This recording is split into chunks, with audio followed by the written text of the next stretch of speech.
Union, walang iba kundi si General Warlito Caos ng Region 1. Magandang tanghali, mga kababayan, mga kapwa ko Pilipino, sa akin mga kasamahan na retirees, mga senior, magandang tanghali po. Ako po ay galing pa ng Bawang La Union. Pinipigilan po ako ng aking asawa na huwag pumunta at dumalog dito. Pero ang sabi ko sa kanya, hindi maaari dahil magmula nung nasa serbisyo ko, kalaban ko ang mga kurap na opisyal. Yan ang nagpupisiya ko. Kaya hindi ako yumaman. Nagretiro ako na hindi ako nakahawak ng milyon. Bakit ako nagsasalita ngayon? Bakit ngayon lang? Naging siguro pamilyar kayo sa Bawang La Union. Ngayon, dahil naging trending sa Facebook. Dahil yan ang flood control of the north. Tumbas niya ang Bulacan. Naging biktima yung barangay ko. Marami ang mga projects doon. Ngayon ay hindi ko mapigilan ang sakit ng loob ko dahil nakita ko ang mga kababayan ko, ang mga sa barangay, lalo na doon sa barangay namin.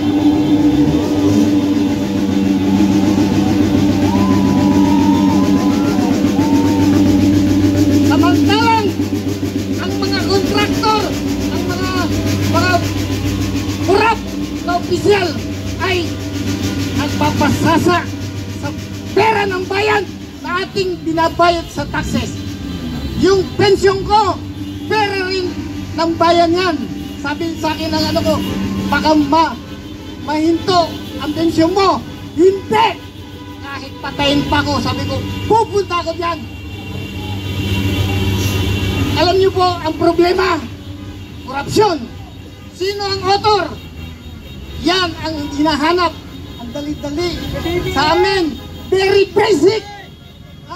Sa amin, meron kami tinatawag na human responsibility. Presidente ka, 3 taon, nagtanga-tangahan ka.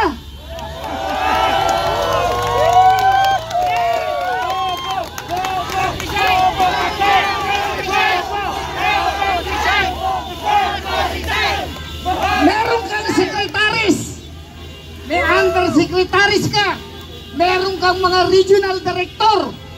Lahat ng gawain nila na ayon sa kanilang sinumpaang trabaho, pero ginawa nila itong illegal.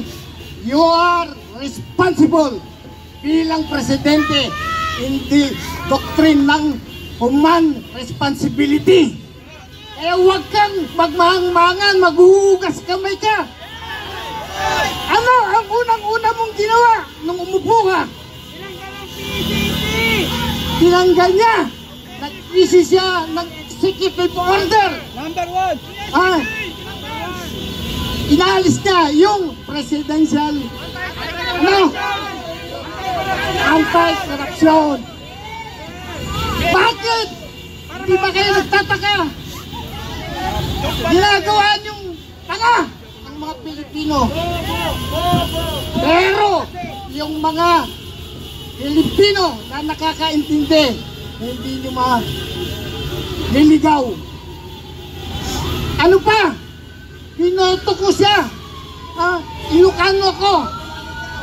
Ilocano ko because Ilocano siya. Busina! Busina! Busina! Busina!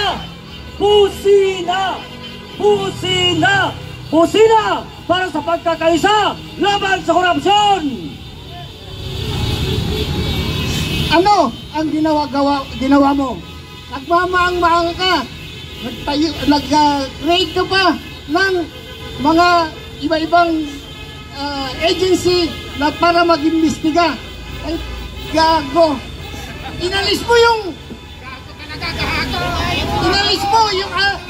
yung ahensya na dapat hahabol sa mga korap opisyal. Tapos ngayon, yan ay drama. Optics! Maikot! Pero wag natin, ayan, very basic. Sino ang problema? Si BBM. Ano ang solusyon? Mag-resign. Makapal. Nagpuskol, turupam. Kaya yan, kababayan, okay na. Okay lang.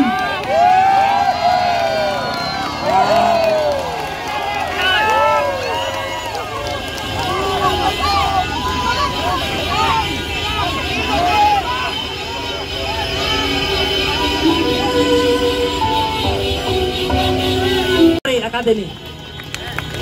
Mapagpalang araw sa inyo lahat. Kapwa ko kayo Manggi, kapwa ko Pilipino na lumalaban sa katiwalian at korupsyon na patuloy na nangyayari sa gobyernong ito. Alam naman natin na matagal na itong mga korupsyon na nangyayaring ito kahit nung nakaraan pa. Pero sa ngayon, talamak na talaga ang nangyayari at kahit mismong budget na 2025 na kung saan bilyon-bilyon ang pork barrel o insertion ay inaprubahan pa ng ating Pangulo. Nanggaling ako as commandant ng Philippine Military Academy. Ang role namin ng mga opisyal doon ay hubugin ang karakter ng mga kadete upang magkaroon sila ng magandang karakter, leadership. At patuloy yan na nananatili sa akin dahil kahit nag-retire na ako noong 2013, after 34 years, bumalik ako sa public service ulit. Nagpahinga lang ako ng 6 na buwan. Ang total na serbisyo ko sa gobyerno ay 43 years. 42 and a half. Bali, 43 years na. No? At patuloy ito kahit nag-retire ulit ako the second time around. Ngayon naman ay patuloy ang aking advokasya kasama ng aming mga kagrupo dito upang siguraduhin na magkaroon ng tamang reforma sa ating republika. Ngayon, bakit tayo nandito? Panawagan ng United People's Initiative o UPI ay magkaisa tayo. Kaya ang aming kulay ay kulay kayo Manggi. Kung makikita nyo, nagsuot ako ng kulay kayo Manggi at may puti sa gitna. Dahil, kumbaga, pure ang ating intention. Gusto natin na peaceful prayer, rally, o vigil kung tawagin namin ito. Dahil sa Kongreso nung Monday, 3 araw kami doon. Makahulugan sa amin ng 3 araw. Kasi hindi yan pwede na sa simula, umulan lang, ayaw na. Sa amin, napagkasunduan namin na tuloy-tuloy ito. Ang ideal time namin ay 3 araw.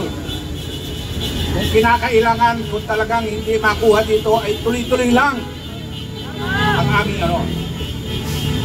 Bakit? Ano ang karapatan natin bilang tao?